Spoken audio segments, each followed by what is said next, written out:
Hello friends, इसके पहले मैंने आपको करवाया था बहुविकल्पी की क्वेश्चन और अभी भी चल रहे हैं बहुविकल्पी की क्वेश्चन। तो हम लोग इसमें और आगे अब तक पहुंच चुके हैं 39 क्वेश्चन तक। बस थोड़े से और बचे हुए हैं, फिर उसमें से हम लोगों का बहुविकल्पी क्वेश्चन स्टार्ट हो जाएगा। फिर हम लोग नेक्स्ट टॉपिक उठाएंगे। उससे पहले इसी को ही आइए डिस्कस करते हैं। और उससे डिस्कस करने से पहले आप लोग इस वीडियो को लाइक कर दीजिए, शेयर कर दीजिए, चैनल को सब्सक्राइब कर दीजिए। हम बार बार इसीलिए कहते हैं ताकि मुझे कुछ तो रिस्पांस मिले, जिससे हम आगे और ज़्यादा मेहनत कर सकें। अभी भी मेहनत कर रहे हैं लेकिन अभी उतनी नहीं है। जैसे जैसे आप लोगों का रिस्पांस मिलेगा वैसे वैसे मेहनत और बढ़ती चली जाएगी। इसलिए अगर आप लोग चाहते हैं कि मैं इसी तरह ट्रिक के साथ लेकर सब कुछ करवाऊँ, हर एक टॉपिक, हर एक सिलेबस, हर एक सब्जेक्ट करवाऊँ, तो आपको भी मुझे सपोर्ट करने की ज़रूरत है। और जैसे हम मेहनत कर रहे हैं वैसे बस आप एक टच करके थोड़ी सी मेहनत कर दीजिए, वीडियो को लाइक करके सब्सक्राइब करके मेहनत कर दीजिए। आइए अब आगे इसमें बढ़ते हैं। इसके पहले हम लोगों ने जो क्वेश्चन पढ़ा ये उसी के आगे ही नोट करना है। और ये अभी बहुविकल्पी पूरा नहीं हुआ है, इसके बाद भी कुछ क्वेश्चन हैं वो हम आगे लिखवाएंगे अभी इसके बारे में। तो यहाँ पर देखिए, नेक्स्ट क्वेश्चन है लहरों के राजहंस के लेखक का नाम। लहरों के, ये क्या है? ये एक वो है, लहरों के एक लिखा हुआ है। और लहरों के राजहंस ये पूरा है, जिन्होंने ये लिखा है उनके राइटर का नाम पूछा जा रहा है इसमें। लहरों के राजहंस के लेखक का नाम, तो लेखक का नाम है मोहन राकेश। क्या नाम है? मोहन राकेश। और इस पे जो मैंने ट्रिक बनाई है, मोहन ने लहरों के पास एक हंस पकड़ा। मोहन ने लहरों के पास, मोहन मैंने उठाया है आंसर से, और लहर मैंने उठाया है यहाँ से, और हंस भी उठाया है मैंने क्वेश्चन से। तो क्वेश्चन और आंसर दोनों मिलाकर ये ट्रिक मैंने बनाया है। मोहन ने लहरों के पास एक हंस पकड़ा। ठीक है, इससे क्या हो जाएगा, आपका क्लियर हो जाएगा। अगर बस आप यही पढ़ते हैं तो आपका इसमें राइटर का नाम भी आ जाएगा।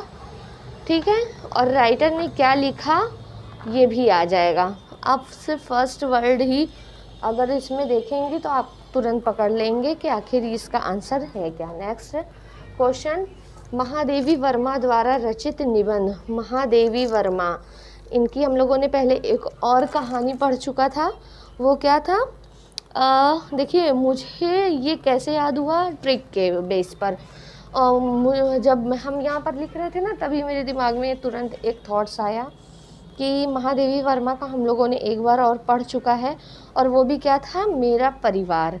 वो मुझे कैसे याद आया, क्योंकि मैंने उसमें एक ट्रिक बनाई थी कि परिवार की कहानी औरत की जुबानी। तब मुझे यहाँ पर ये दिखी, महादेवी वर्मा यहाँ पर दिखी, तो मेरा थॉट्स तुरंत पहले वाले पे चला गया।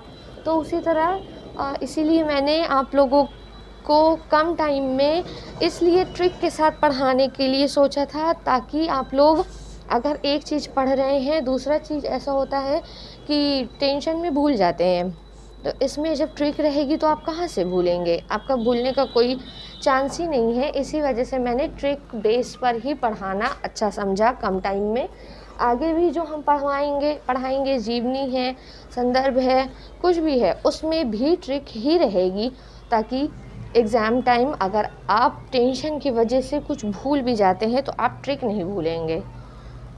क्योंकि वो ट्रिक इतनी फ़नी रहती है, इतनी अच्छी रहती है, या फिर कुछ ऐसी रहती है कि कहीं ना कहीं वो किसी न किसी से रिलेटेड होती है। तो इस वजह से मैंने ट्रिक को यहाँ पर साथ में, इसी वजह से, यही मेरी ख़ास वजह है जो मैंने इतने कम टाइम में सबसे पहले मैंने ट्रिक पर ही ज़्यादा ज़ोर डाला है। तो आइए इसकी ट्रिक देख लेते हैं। इसकी ट्रिक है, महादेवी वर्मा क्षण भर में निबंध लिख लेती हैं। अब ये क्वेश्चन से मैंने ये महादेवी वर्मा उठाया, ये लिखा, और ये जो शरदा है, इसको शरदा को मैंने क्षण उठाया, पूरा न लिख कर सिर्फ क्षण उठाया, ताकि इस पे एक ट्रिक बन पाए। तो क्षण भर में मतलब कुछ ही पल में। क्षण का मतलब क्या होता है? कुछ ही पल में, ये होता है क्षण का मतलब। तो ये हो गया, मैंने ये जो ट्रिक बनाई है, महादेवी वर्मा क्षण भर में निबंध लिख लेती हैं। ठीक है, इसको भी नोट कर लीजिएगा। नेक्स्ट क्वेश्चन है, क्या भूलूं क्या याद करूं किसकी आत्मकथा है? क्या भूलूं क्या याद करूं किसकी आत्मकथा है? हरिवंश राय बच्चन की। किसकी आत्मकथा है? हरिवंश राय बच्चन की। इस पर भी मैंने जो ट्रिक बनाई है वो ये है, बचपन में हर चीज़ याद होती है। देखिए यहाँ पर हरिवंश राय बच्चन है, बच्चन को मैंने उठा के यहाँ पर बचपन कर दिया है, तो इसलिए टेंशन लेने की ज़रूरत नहीं है। हल्का सा चेंजेस किया है, लेकिन आपको पढ़ते ही समझ में आ जाएगा कि हाँ ठीक है, ये इसी से मिल रहा है। बचपन में हर चीज़ याद होती है, याद मैंने यहाँ से उठाई है। मैंने भूल क्यों नहीं उठाई? क्योंकि ना बचपन में जो बच्चों का माइंड रहता है वो बहुत फास्ट होता है, तो उनको ना जल्दी कोई चीज़ भूल ही नहीं जाती है, चाहे वो किसी चीज़ से भी रिलेटेड हो। और बच्चे एक तरह से देखा जाए तो लोग कहते हैं ना भगवान का रूप होते हैं, तो भगवान कभी कुछ भूल सकते हैं क्या? कभी नहीं भूल सकते हैं। तो इसीलिए मैंने ये वाली ट्रिक ये रही, इसको नोट कर लीजिएगा। बचपन में हर चीज़ याद होती है। नेक्स्ट क्वेश्चन, मुंशी प्रेमचंद्र द्वारा संपादित पत्रिका। मुंशी प्रेमचंद्र द्वारा संपादित पत्रिका, इन्होंने कौन सी पत्रिका लिखी है? तो आंसर है मर्यादा और हंस। क्या है आंसर? मर्यादा और हंस, ये इनकी पत्रिका है। जो मैंने यहाँ पर ट्रिक बनाई है वो ये है, प्रेम में मर्यादा। अब मैंने प्रेमचंद से प्रेम लिया है, मर्यादा ये आंसर से लिया है, और ये हंस जो है उसको मैं हंस बोल सकते हैं। और जैसे कि मैंने इसकी ट्रिक ऐसे बनाई है, आप पढ़ेंगे तो आपको समझ में आएगा। प्रेम में मर्यादा हंस के टूट जाती है। ठीक है, हंस के, हंस नहीं सॉरी, यहाँ पर हंस के टूट जाती है। अब कोई भी मर्यादा होती है, मर्यादा मतलब एक लिमिट होती है, और प्रेम मतलब तो पता ही है, प्यार होता है। तो जो प्रेम में मर्यादा हंस के टूट जाती है। अगर अपने प्यार में ज़्यादा हंसी मजाक ले आओ तो धीरे धीरे प्यार अपनी लिमिट क्रॉस करता जाता है। और ये पढ़ाई से रिलेटेड तो बिल्कुल भी नहीं है, लेकिन बस एक ट्रिक वाइज हमने यहाँ पर आपको बताया है, और बाकी मेरा इसमें कोई वो नहीं है। तो ये एक ट्रिक है, इसको भी आप नोट कर लीजिएगा। जितनी भी ये सारी ट्रिक है ना, आप उसको स्टार पॉइंट बना कर ज़रूर उसके आगे लिख लीजिएगा। इसके आगे है अनाम दास का पोथा उपन्यास किसकी रचना है?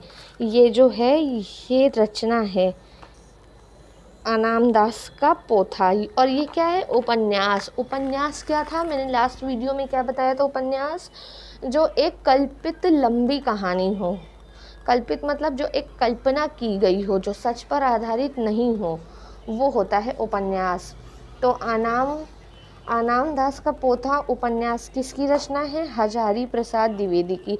इस पे मैंने कोई भी ट्रिक नहीं बनाई है, क्योंकि ये काम मैंने आप लोगों पर छोड़ा है। आप लोग बनाइए, कमेंट में लिखिए, फिर मुझे बताइए। नेक्स्ट है सूरज का सातवां घोड़ा। सूरज का सातवां घोड़ा कौन सी विधा है? मतलब वो कौन सी कैटेगरी में आता है? मैंने बताया था ना कैटेगरी इससे पहले वाली वीडियो में, वही यहाँ पर पूछा है। सूरज का सातवां घोड़ा कौन सी विधा में आता है? उपन्यास में आता है। किस में आता है? उपन्यास में आता है। उपन्यास क्या? इसके पहले भी मैंने बताया, उपन्यास मतलब जो कल्पित कहानी, लंबी कहानी हो, ठीक है, जो कल्पना के आधार पे हो। तो मैंने जो इसकी ये जो ट्रिक बनाई है वो ये ट्रिक है कि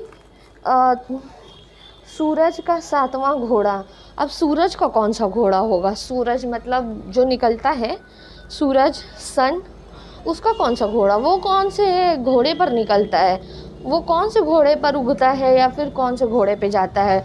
उसको पृथ्वी पास आने के लिए उसको कुछ किसी सवारी की ज़रूरत नहीं पड़ती है। तो मैंने एक यहाँ पर कॉमेडी टाइप, आप कह लीजिए, ये थोड़ी सी कॉमेडी वाली ट्रिक है। तो कौन सा सूरज घोड़े पर निकलता है, ये इसके लिए मैंने बनाया है। इसको भी आप लोग नोट कर लीजिएगा।